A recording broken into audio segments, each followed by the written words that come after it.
Join us as we take you through the in-depth process of how an iconic GLA unit is created. This is Command & Conquer, Beyond the Battle, Part 2.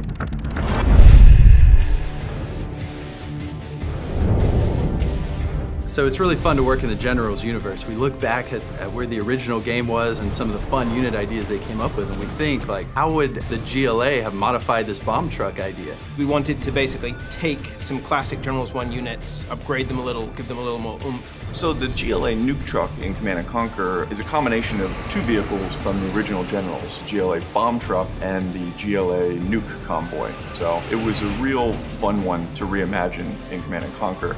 Everyone touches a different component, and they add personality, and they develop the character of the unit as they go along. So a unit begins with the design team, where we're sitting in a room coming up with units for a specific faction. So we'll write up a basic brief for it. It is a nuke truck. It is a truck with a nuclear weapon that self-destructs. We will prototype the unit with gray boxes, repurposed art, whatever, just to see if the concept actually works within our game engine and our gameplay.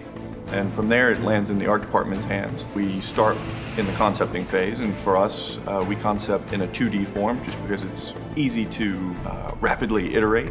When we arrive at what we feel is a very successful concept, it goes to the modeling team. One thing we want to make that truck, make the original player remember, recall the memory, hey, that's a GLA new truck I played 10 years ago. Basically want to, maintain the basic shape of the original general one, and we kind of like spice it up, to make it more sexy and make it more modernized. You may get this wonderful design, this wonderful model from the modeling team, and in your mind, automatically you see it in your mind how it's gonna behave inside the game. Again, we had this initial conversation with design. We tried to understand what was the scope of the unit, what it could do on the battlefield, and then we came up with an animation list. And the animation list included a speed boost, and so we created an animation that specifically makes this unit jiggle a little bit more and as it charges against your enemy base.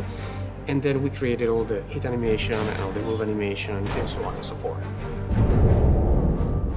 My job as a visual effects artist is to make people just sit back and go, awesome. I get with my art director and figure out what exactly we're going to do. There's some more back and forth between us and design. Then I start. This is a nasty stolen nuclear technology that they don't really know quite how to operate, but they do know barely how to operate. They know how to get it running, how to make it dangerous. So in addition to the normal sort of classic nuclear mushroom cloud, there's got to be some slop in there as well. Some dirty radiation, some nastiness thrown up.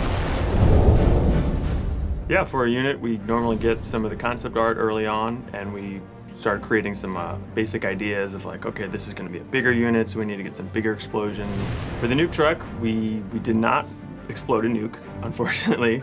The world probably thanks us for that. But yeah, we did find some cool explosions that have been recorded and mixed and processed those in a certain way that when it explodes, it feels good.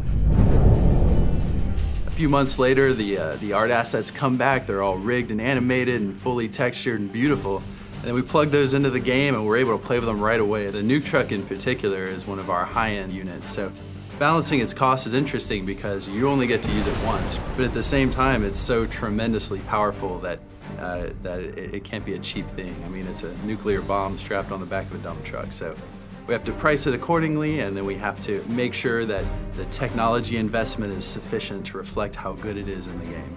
So my personal favorite strategy for the nuke truck is to use it in a kind of a flanking move, where you'll advance on your opponent's base from one angle while secretly gathering a good collection of nuke trucks at a different angle.